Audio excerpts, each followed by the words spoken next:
Hello बच्चों, आज हम सब जो है क्लास 10th बिहार बोर्ड के साइंस के प्रश्न देखने वाले हैं। और साइंस का चैप्टर फर्स्ट, जिस चैप्टर का नाम है प्रकाश, परावर्तन तथा अपवर्तन, जो कि ये भौतिकी का फिजिक्स का चैप्टर फर्स्ट है,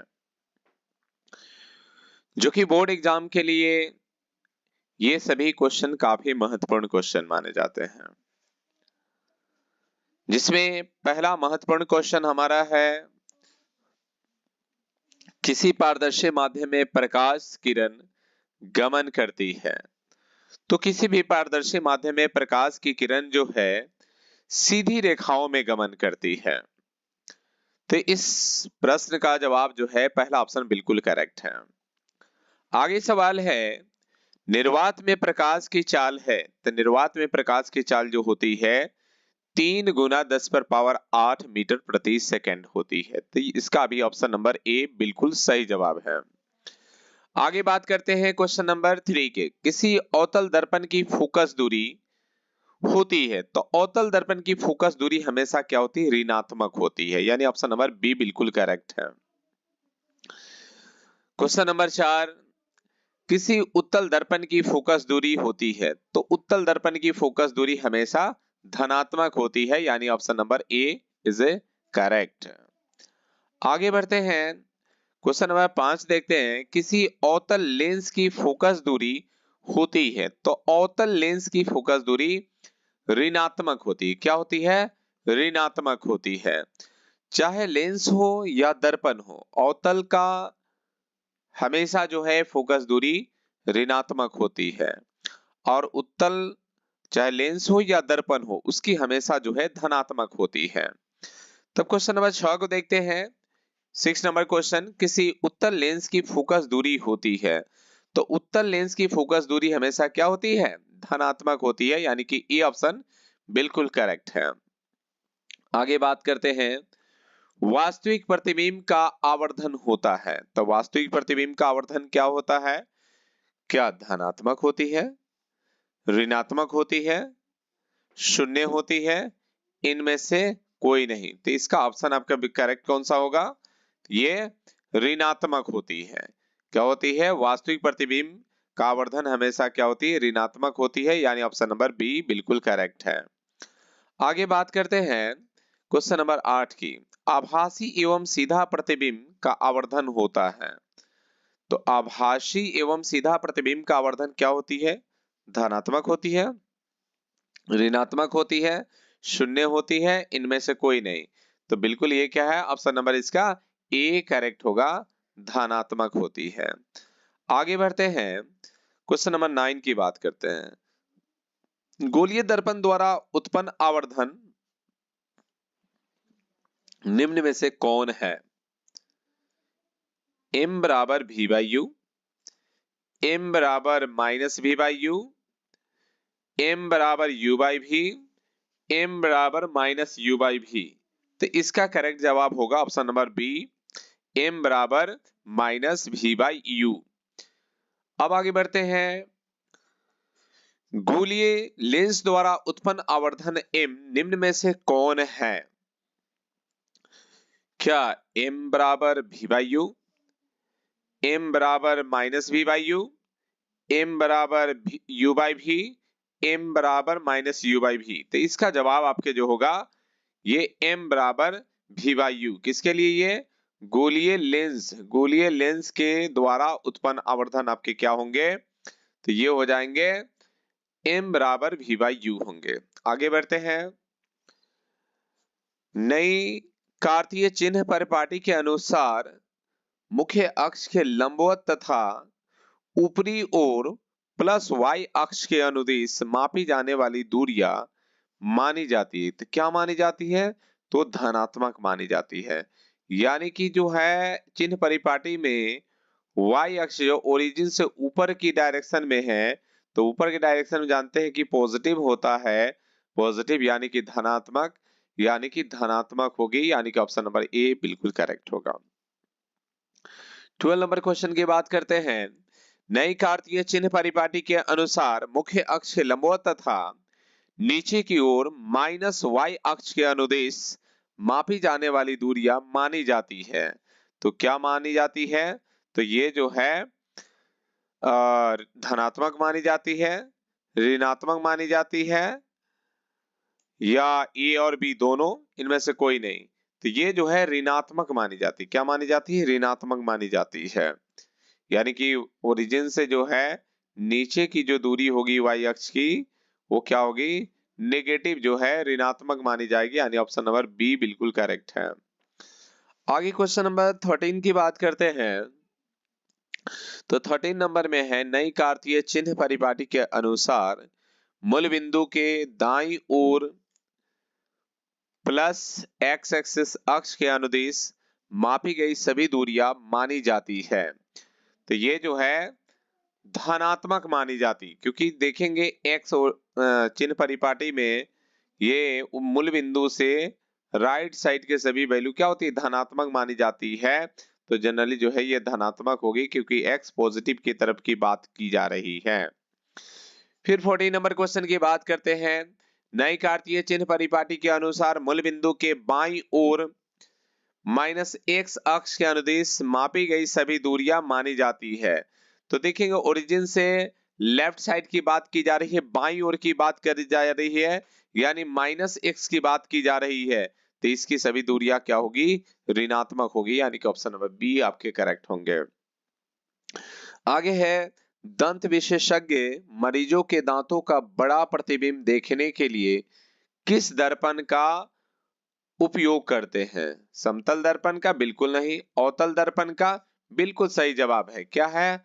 अवतल दर्पण का उपयोग किया जाता है।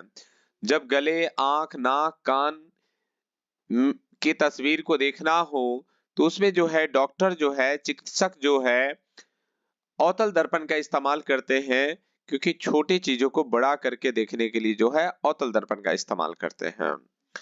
आगे बढ़ते हैं।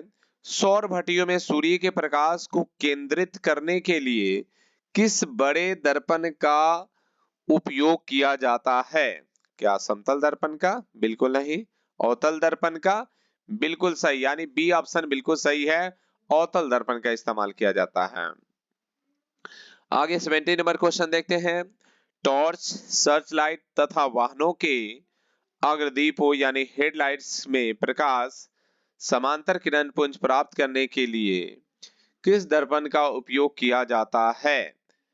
समतल दर्पण का? नहीं। अवतल दर्पण का? बिल्कुल सही।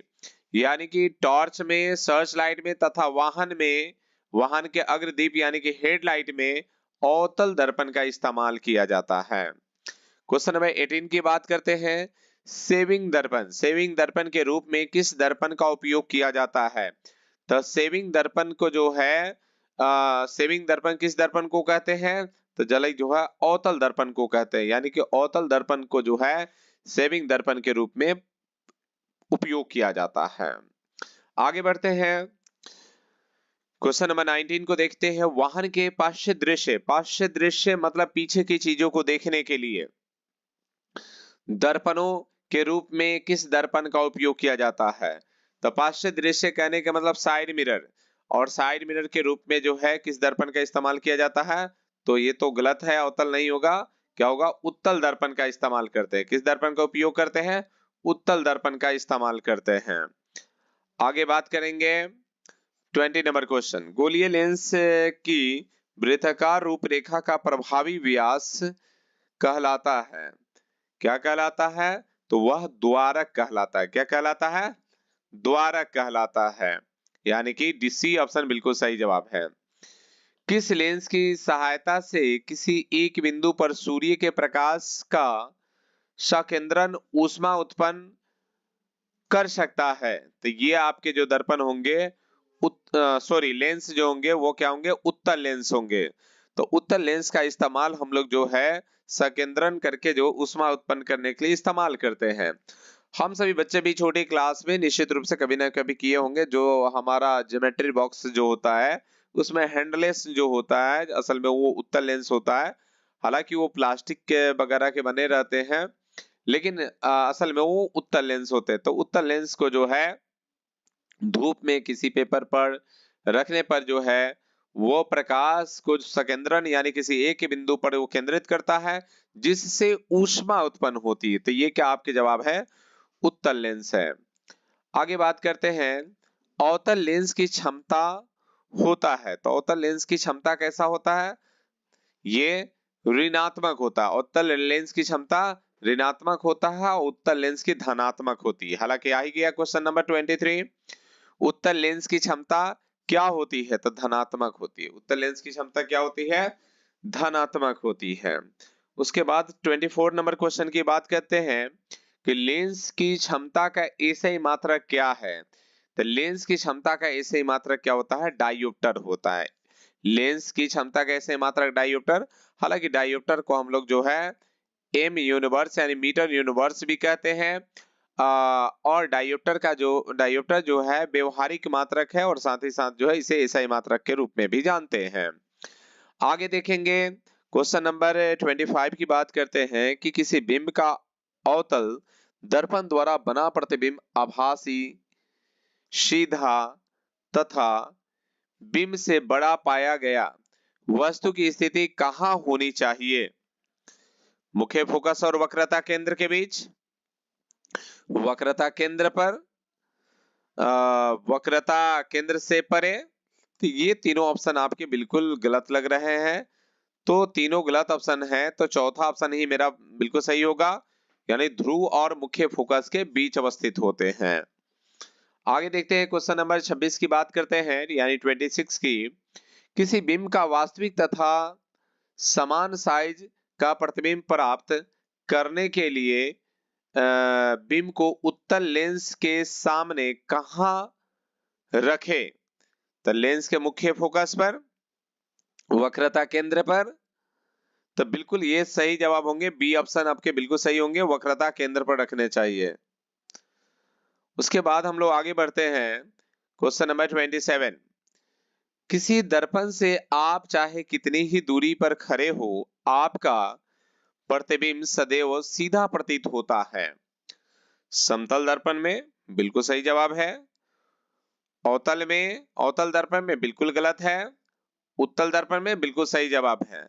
तो देखा जाए ए और सी दोनों हैं, तो हमारा डी ऑप्शन में देखेंगे कि डी ऑप्शन में क्या कह रहा है, या तो समतल या तो उत्तल, यानी कि ए और सी का दोनों का जवाब हमें डी में मिल गया, इसलिए डी वाला जवाब हमारा बिल्कुल करेक्ट हो जाएगा, समतल तथा उत्तल दोनों में।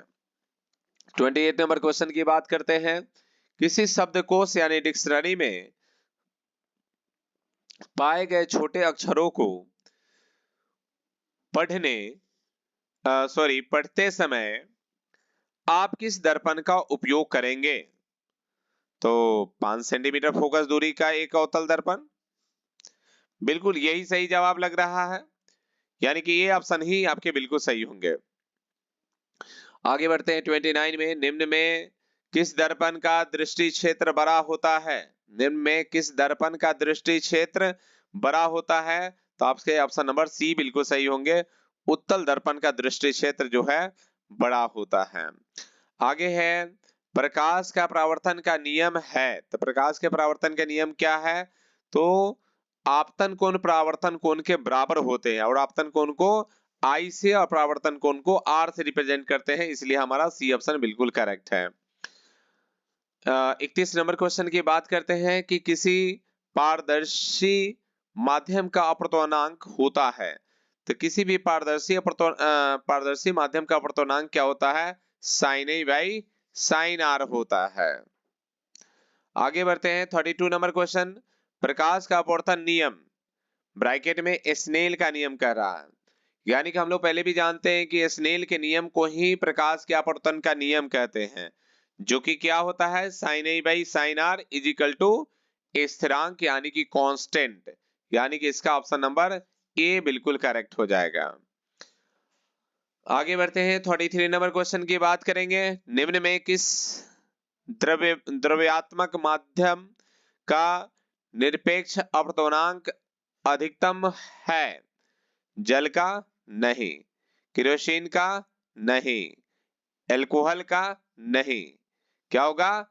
बेंजीन का होगा। क्या होगा? बेंजीन का। ऑप्शन नंबर सी हमारा बिल्कुल करेक्ट है। आगे बढ़ेंगे।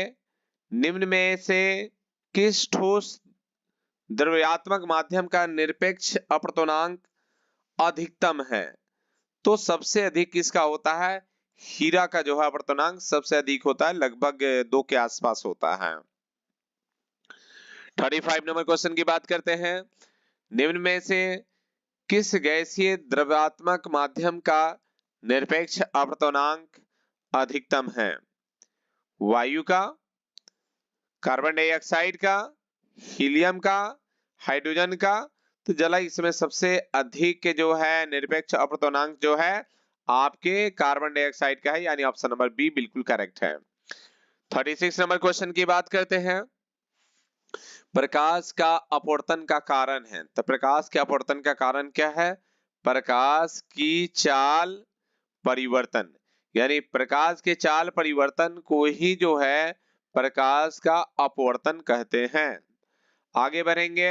37 नंबर क्वेश्चन।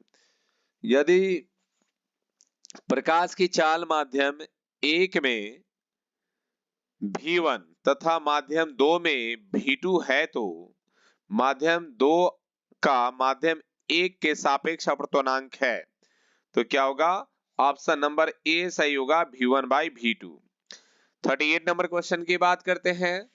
अवतल दर्पण को निम्न में से किसी एक अन्य नाम से जाना जाता है, तो अवतल दर्पण को किस नाम से जानते हैं?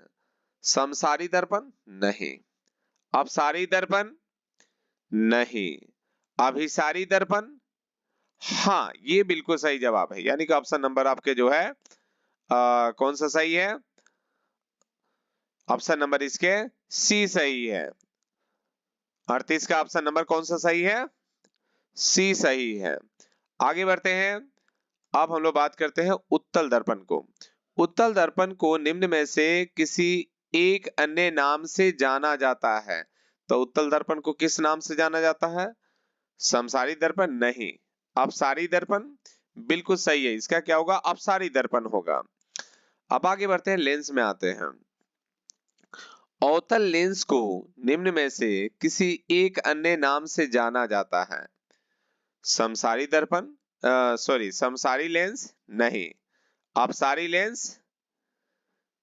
अपसारी लेंस कहते हैं ये 40 के, तो ये ऑप्शन नंबर बी ही करेक्ट लग रहा है, बी आपके करेक्ट है। अब देखते हैं 41 नंबर क्वेश्चन। उत्तल लेंस को निम्न में से किसी एक अन्य नाम से जाना जाता है, कौन सा है 41 नंबर क्वेश्चन का? समसारी लेंस? जी नहीं। अपसारी लेंस? जी नहीं। अभिसारी लेंस? बिल्कुल सही जवाब है आपके ऑप्शन नंबर सी। आगे बात करते हैं। दर्पण सूत्र है, तो दर्पण सूत्र इसमें से क्या है? तो जला ऑप्शन नंबर बी बिल्कुल सही होगा, 1/v plus 1/u is equal to 1/f। ये क्या है? आपके दर्पण सूत्र है, जो कि आप सभी विद्यार्थियों को याद होने चाहिए, और इसे याद भी कर लेंगे नहीं याद हो तो। और लेंस सूत्र क्या है? तो लेंस सूत्र है 1/v minus 1/u is equal to 1/f, यानी कि ऑप्शन नंबर ए इसके सही जवाब होंगे।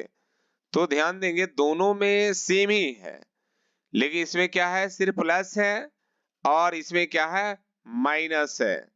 तो दर्पण सूत्र में क्या है? दर्पण सूत्र है 1/v plus 1/u is equal to 1/f, और लेंस सूत्र क्या है? 1/v minus 1/u is equal to 1/f।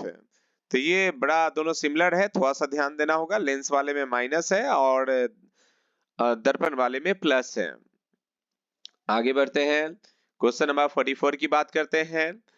तो 44 में कह रहा है कि पतले लेंस की आवर्धन क्षमता होती है, तो पतले लेंस की आवर्धन क्षमता क्या होती है? अधिक होती है, कम होती है? तो पतले लेंस की आवर्धन क्षमता जो है जनरली जो है क्या होती है? कम होती है। आगे बात करते हैं 45 नंबर क्वेश्चन की। मोटे लेंस की आवर्धन क्षमता होती, तो मोटे लेंस की आवर्धन क्षमता क्या होगी? अधिक होती है। मोटे लेंस की आवर्धन क्षमता क्या होगी? अधिक होगी।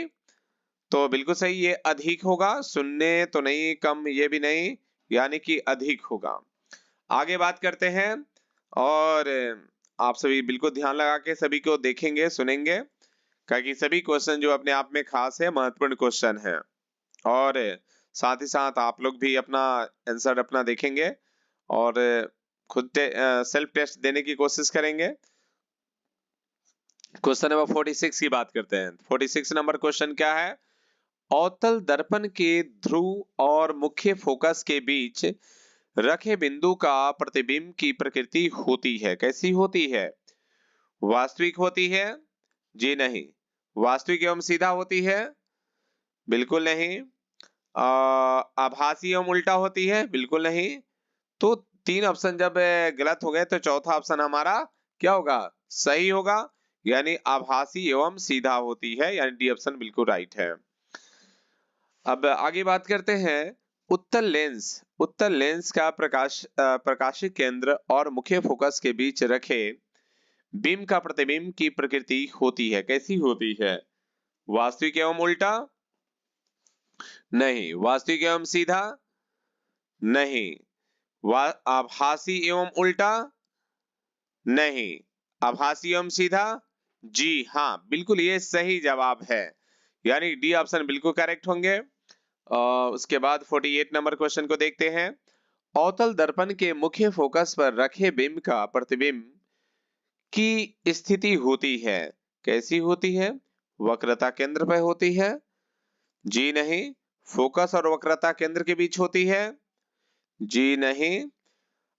ध्रुव और फोकस के बीच होती है? बिल्कुल नहीं। तो क्या होगी? अनंत पर होगी, यानी कि ऑप्शन नंबर डी बिल्कुल करेक्ट है, आपके जवाब होंगे। आगे बात करते हैं 49 नंबर क्वेश्चन की। 49 नंबर क्वेश्चन में क्या कहा जा रहा है कि उत्तल लेंस के मुख्य फोकस पर रखे प्रतिबिंब की स्थिति होती है, कैसी होती है? तो ये वक्रता केंद्र पर होती है? बिल्कुल नहीं। फोकस और वक्रता केंद्र के बीच होती है? बिल्कुल नहीं। प्रकाशित केंद्र और फोकस के बीच होती है? बिल्कुल भी नहीं। कहां पर होती है? तो अनंत पर होती। कहां होती है? अनंत पर होती है। तो आगे अब 50 नंबर क्वेश्चन को देखते हैं। 50 नंबर क्वेश्चन कह रहा है कि अवतल लेंस के मुख्य फोकस पर रखे बिंब का प्रतिबिंब की स्थिति होती है, कैसी होती है? अनंत पर होती है? नहीं। प्रकाशित केंद्र और फोकस के बीच में होती है? जी बिल्कुल सही जवाब है, यानी कि बी ऑप्शन आपके सही होंगे। प्रकाशित केंद्र और फोकस के बीच में जो है होती है। क्या चीज होती है? अवतल लेंस के मुख्य फोकस पर रखे बिंब का प्रतिबिंब की स्थिति जो होती है वो प्रकाशित केंद्र और फोकस के बीच में होती है। तो यहां तक आपके 50 नंबर क्वेश्चन हो गए। अब 51 की बात करेंगे। उससे पहले आप सभी विद्यार्थी को यह बताना चाहेंगे कि आप सभी जो है मेरे इस वीडियो को लाइक वगैरह नहीं किए तो लाइक कर दीजिए, और आपको इसमें जो भी हो अपने विचार को जो है कमेंट के द्वारा आप बताइए, और अभी तक मेरे चैनल को सब्सक्राइब नहीं किया तो सब्सक्राइब भी कर दीजिए। और उसके बाद हम लोग फिर चलते हैं क्वेश्चन नंबर 51 पे चलते हैं। तो 51 नंबर क्वेश्चन क्या रहा है कि अवतल लेंस के सामने अनंत पर रखे बिंब का प्रतिबिंब की स्थिति होती है, कैसी होती है? तो फोकस पर होती है। बिल्कुल सही जवाब है, यानी कि ऑप्शन नंबर ए ही आपका ट्रू है। और आगे बढ़ते हैं, क्वेश्चन नंबर 52 की बात करते हैं। 52 नंबर क्वेश्चन है कि अवतल दर्पण के सामने अनंत पर रखे बिंब का प्रतिबिंब की स्थिति होती है, कैसी होती है? ध्रुव और फोकस के बीच होती है? बिल्कुल नहीं। फोकस और ध्रुव के बीच होती है? ये भी नहीं। फोकस पर होती है? तो बिल्कुल सही जवाब है, यानी कि सी ऑप्शन बिल्कुल करेक्ट होगा, फोकस पर होती है। आगे 53 नंबर क्वेश्चन की बात करते हैं। लेंस के प्रकाशिक केंद्र से गुजरने वाली प्रकाश किरणें अपवर्तन के पश्चात विचलन के साथ निर्गत होती है? बिल्कुल नहीं। आगे देखते हैं बी ऑप्शन 53 का बी ऑप्शन, विचलन के लिए निर्गत होती है। बिल्कुल यही बी ऑप्शन ही आपके सही जवाब है 53 के, बिल्कुल सही जवाब है।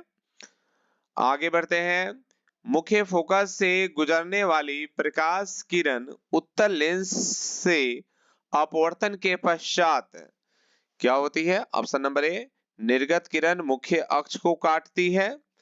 नहीं। निर्गत किरण मुख्य अक्ष से दूर चली जाती है। नहीं, बिल्कुल गलत जवाब है। निर्गत किरण मुख्य अक्ष के समानांतर होती है। बिल्कुल ये सही जवाब है, यानी 54 का जवाब जो है आपका सी करेक्ट है। निर्गत किरण मुख्य अक्ष के समानांतर होती है।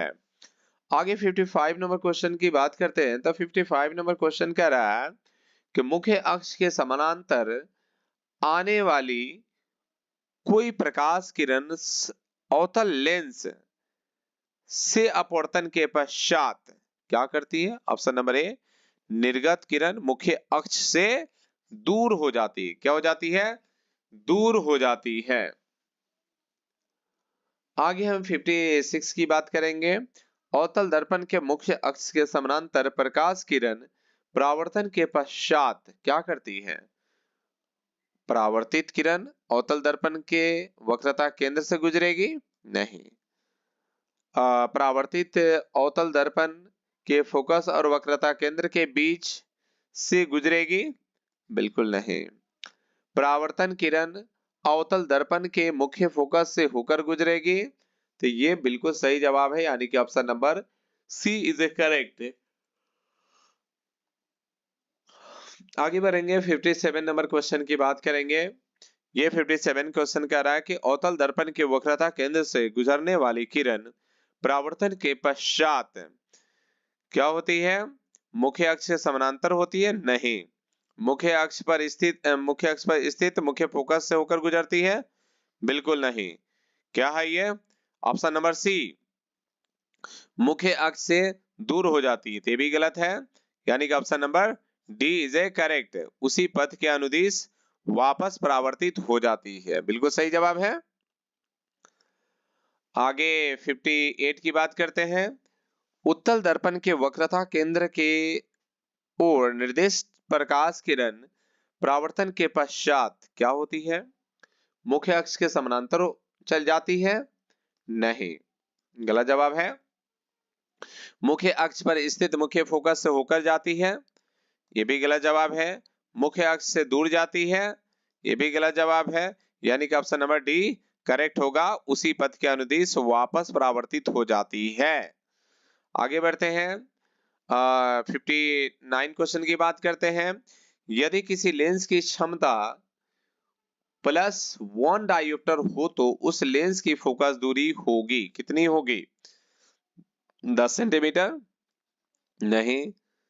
30 सेंटीमीटर? बिल्कुल नहीं। 50 सेंटीमीटर? बिल्कुल नहीं। 100 सेंटीमीटर? ये जवाब बिल्कुल सही होंगे। बिल्कुल सही है। आगे बढ़ते हैं। क्वेश्चन नंबर 6, किसी पारदर्शी माध्यम में रखे आयताकार कांच की सिल्ली से होकर गुजरने वाली प्रकाश किरण उत्पन्न करती है। क्या उत्पन्न करती है? विचलन उत्पन्न करती है? नहीं। विक्षेपण उत्पन्न करती है?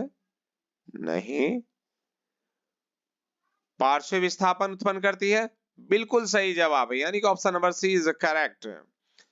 61 नंबर क्वेश्चन की बात करते हैं। यदि दर्पण उत्पन्न आवर्धन m बराबर +2 है तो यह दर्पण किस प्रकार का होगा?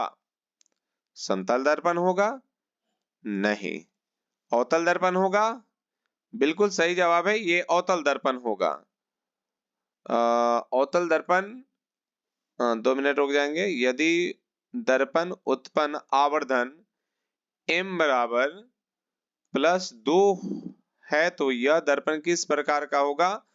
तो ये मेरा अवतल नहीं होना चाहिए, ये उत्तल दर्पण होगा। क्या होगा? ये उत्तल दर्पण होगा, क्योंकि उत्तल दर्पण में जो है क्या होता है,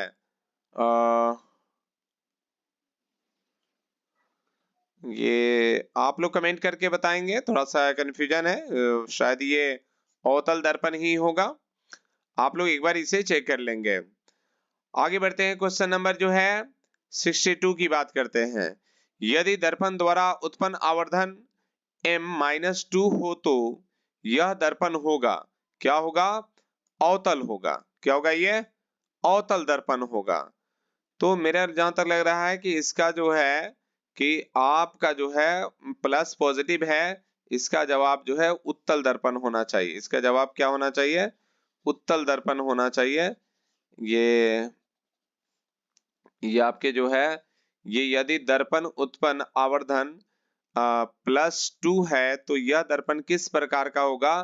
तो ये 61 का जवाब जो होगा उत्तल दर्पण होगा, क्योंकि उत्तल दर्पण का आवर्धन पॉजिटिव होता है और अवतल दर्पण का जो है आवर्धन जो है नेगेटिव होता है। तो अब बिल्कुल सही हो गया। और ये क्या हो गया? m बराबर -2 अवतल दर्पण को दर्शा रहा है और m+2 जो है उत्तल दर्पण को दर्शा रहा है। आगे हम लोग बढ़ते हैं अब 63 नंबर क्वेश्चन 63 नंबर क्वेश्चन पे। यदि किसी दर्पण द्वारा उत्पन्न आवर्धन m बराबर +1/2 हो तो वह दर्पण होगा। तो वह दर्पण क्या होगा? तो वह दर्पण जो है उत्तल दर्पण होगा, क्योंकि आप जान ही रहे हैं कि आवर्धन जो m क्या है? आवर्धन है, और आवर्धन जो है हमारा क्या? पॉजिटिव है। तभी अभी हमने बात किया पॉजिटिव होने पर उत्तल होगा और नेगेटिव होने पर क्या होगा? अवतल होगा। अब आगे बढ़ते हैं। आगे हमारा क्वेश्चन नंबर 64 है।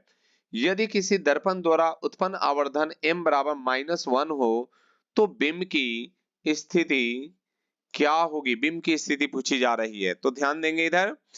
तो क्या है? ये अवतल दर्पण के फोकस पर होगा? नहीं। उत्तल दर्पण के फोकस पर होगा? नहीं। अवतल दर्पण के फोकस अवतल दर्पण के वक्रता केंद्र पर होगा? तो जी बिल्कुल, ये सी ऑप्शन बिल्कुल करेक्ट है, अवतल दर्पण के वक्रता केंद्र पर होगा। आगे बढ़ते हैं 65 नंबर क्वेश्चन को देखते हैं। तो 65 नंबर क्वेश्चन में हमारा क्या है? यदि किसी लेंस द्वारा उत्पन्न आवर्धन m बराबर -1 हो तो बिंब की स्थिति क्या होगी? अवतल लेंस के फोकस पर होगी, या उत्तल लेंस के फोकस पर होगी, या अवतल लेंस के वक्रता केंद्र पर होगी, या उत्तल लेंस के वक्रता केंद्र पर होगी? तो ये जो है ऑप्शन नंबर आपके डी बिल्कुल सही है, उत्तल लेंस के वक्रता केंद्र पर होगी। आगे हम बढ़ते हैं 66 नंबर क्वेश्चन को देखेंगे। समान फोकस दूरी के अवतल और उत्तल लेंस को संपर्क में गया है, यह संयुक्त लेंस का कार्य होगा। कौन सा लेंस का कार्य होगा? अवतल लेंस की तरह, उत्तल लेंस की तरह, प्रिज्म की तरह, कांच की सिल्ली की तरह? तो बिल्कुल ये जो है कांच की सिल्ली की तरह होगी। ऑप्शन नंबर डी आपके बिल्कुल राइट है। आगे 67 की बात करते हैं। निर्गत किरण और अभिलंब के बीच बने कोण को कहते हैं। तो निर्गत किरण और अभिलंब के बीच के बने कोण को क्या कहते हैं? आपतन कोण कहते हैं? नहीं। अपरावर्तन कोण कहते हैं? नहीं। निर्गत कोण कहते हैं? बिल्कुल सही जवाब है, यानी कि निर्गत कोण कहते हैं। ठीक है।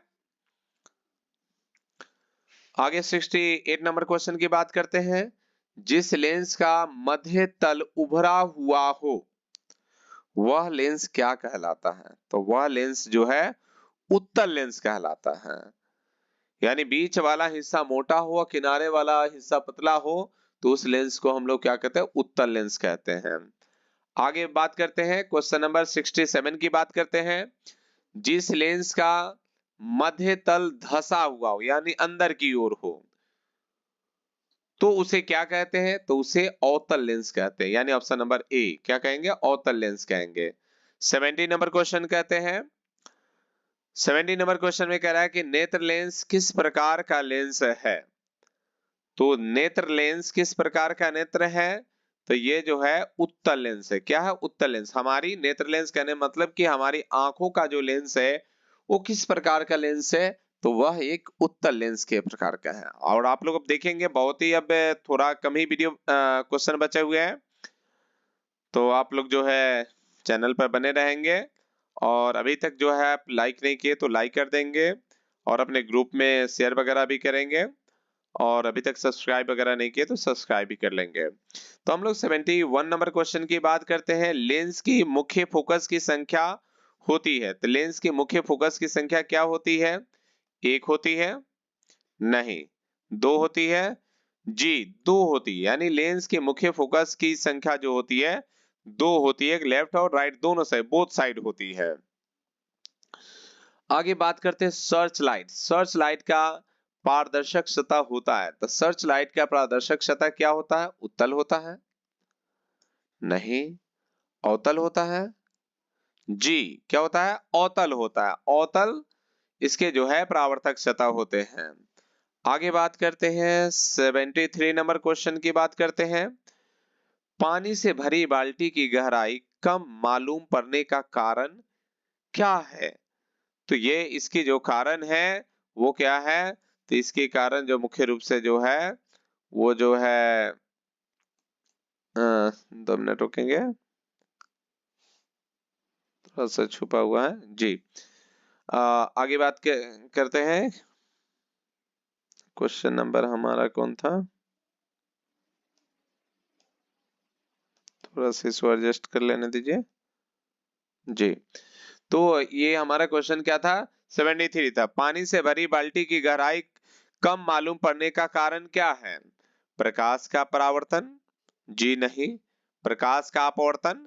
बिल्कुल सही, यानी कि बी ऑप्शन है आपके जो है बिल्कुल ट्रू है। अब 74 नंबर क्वेश्चन की बात करते हैं। तो 74 नंबर क्वेश्चन में देखते हैं कि जब प्रकाश की एक किरण दो माध्यमों को अलग करने वाली सतह पर लंबवत पड़ती है तो वह 7 रंगों में विभक्त हो जाती है? जी नहीं। अभिलंब की ओर मुड़ जाती है? जी नहीं। अभिलंब से दूर मुड़ जाती है? बिल्कुल नहीं। तो क्या है, सीधी निकलती है? तो ये बिल्कुल सही जवाब है। यानी जब प्रकाश की किरण दो माध्यमों को अलग करने वाली सतह पर लंबवत पड़ती है तो यह तीनों ऑप्शन में से कोई भी ऑप्शन सही नहीं है। यानी कि लंबवत पड़ने पर जो है प्रकाश की किरण बिल्कुल सीधे निकल जाती है, यानी कि ऑप्शन नंबर डी आपके बिल्कुल सही है। और इस वीडियो का लास्ट क्वेश्चन आपके सामने आ गया। तो लास्ट क्वेश्चन क्या है? सरल सूक्ष्मदर्शी, यानी 75 नंबर क्वेश्चन है।